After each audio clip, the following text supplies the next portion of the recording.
Hi Noel, thanks for having you here today. Nice to be here. You're the founder of the app Jaspr. Your team is based in Berlin. And to start, can you tell us what is Jaspr exactly and what do you guys do? Sure, so Jaspr is a platform for direct exchange, so bartering or Tauschhandel in German, of goods and services. So you can trade everything from a smartphone to help with people's homework. We have people trading photography services, anything under the sun, really. Can you name like the funniest offer that was on your website? The funniest offer? I mean, we get a lot of things that you would expect, like smartphones or Nintendos or things like that. But we do get sometimes things that you might think twice before maybe jumping into. We've had people request things like erotic massages or it's usually on the request side, not the offer side, these things. I helped a woman move. She was 6 months pregnant. I helped her move, and she gave me a Nintendo Wii in exchange. We don't get a lot of really weird sort of offers. It's usually just stuff you would never expect to see, but things you would want.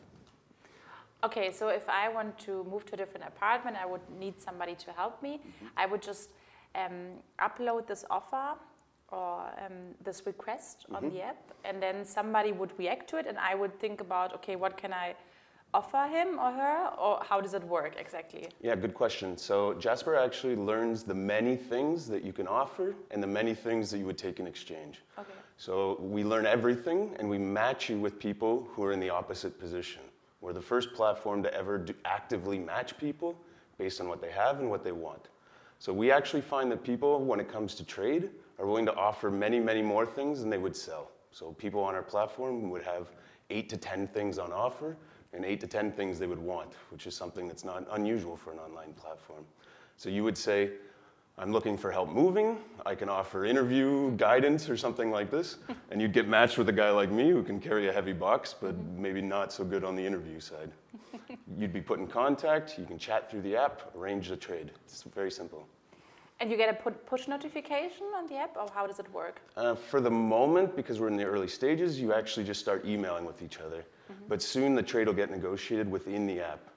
And what you can do in the near future is also include money to even out uneven trades. So if you're going to trade me a digital camera worth maybe 600 euros for an iPod that's worth 100 euros, you can also include 500 euros to even out the trade. And that whole negotiation will be done in the app. So right now, you cannot include money. It's all without money. We're actually sort of agnostic on that issue. We let users negotiate the trade any way they want. And we've seen from our research that about 25% end up involving money. And that's something that we don't really necessarily discourage. You know, we want to be a platform that's helpful in any way we can. And if money is what it takes to even out a trade, everyone walks away happy. So right now, you're 6 people working in Berlin. How do you earn money exactly? For the moment, we're funded in a mixture of public and private funds. So we're lucky recipients of an Exist grant, which is a government program here in Germany.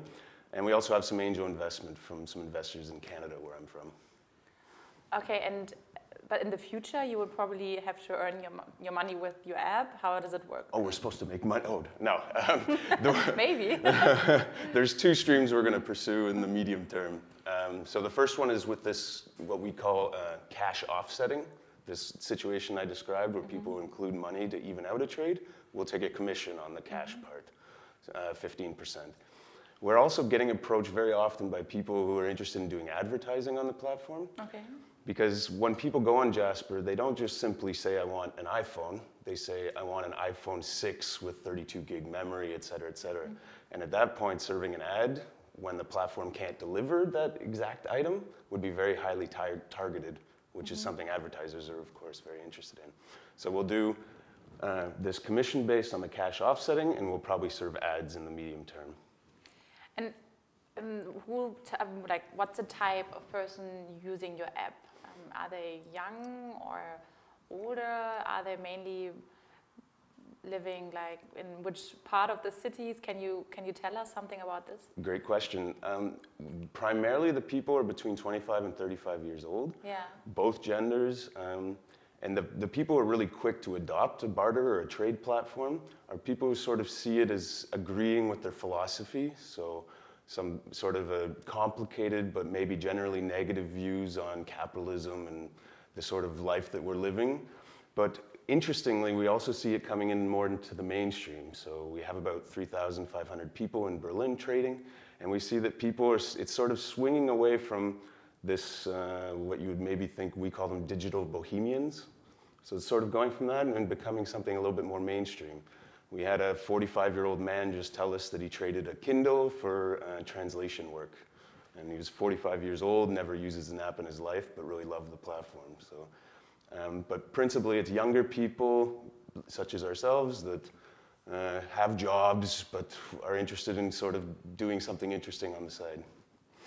And how do you get to the people to use your app? Do you do advertising or?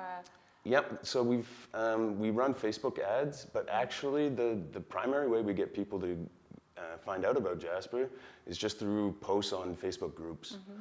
We found that there's actually quite a built-up eager demand for a trade platform. If you go to a room of 100 people and you say, hey, we're doing this trade platform in Berlin, 60% of the people will say, cool, like that, sign me up. We're not a boring B2B product that you need to work really hard on finding an audience. We actually find that almost everybody between 25 and let's say 40 really is attracted to the idea of trade. There's a genuineness to trade that money doesn't quite, live up to. It's a great way to meet people. It's a great way to live more sustainably. And it's a great way to get experiences you just normally wouldn't have. Helping a woman move in exchange for a we is not something I would normally do, but we're great friends now. So. Are you sure that Berlin is the right place to start this app? We thought about that long and hard. Berlin is a great place in the sense that there's kind of an alternative lifestyle here. Now that we're expanding into Munich, that's going to be a very interesting process of seeing how people in Bavaria, I think people will be a little bit confused about it down there, but I think we'll see. But we've seen that in Berlin, people really love it. And we were wondering whether it would be sort of an expat only sort of thing. But actually 70% of our users in Berlin are Germans. People really love it. It's an idea that resonates. And is there another app, maybe in the US, that is close to what you're doing? Yes, so the biggest competitor, you could say, to us is actually from Toronto, coincidentally, where I'm from. They started through a Facebook group that exploded into about 100,000 people or 70,000 people, and then built apps and tried to turn it into sort of a business. But what differentiates Jaspr is we're the only people that do that matching component. So it's never actually been done before, believe it or not. Before Jaspr, you'd have to go out, let's say you wanted to trade your iPhone for a TV.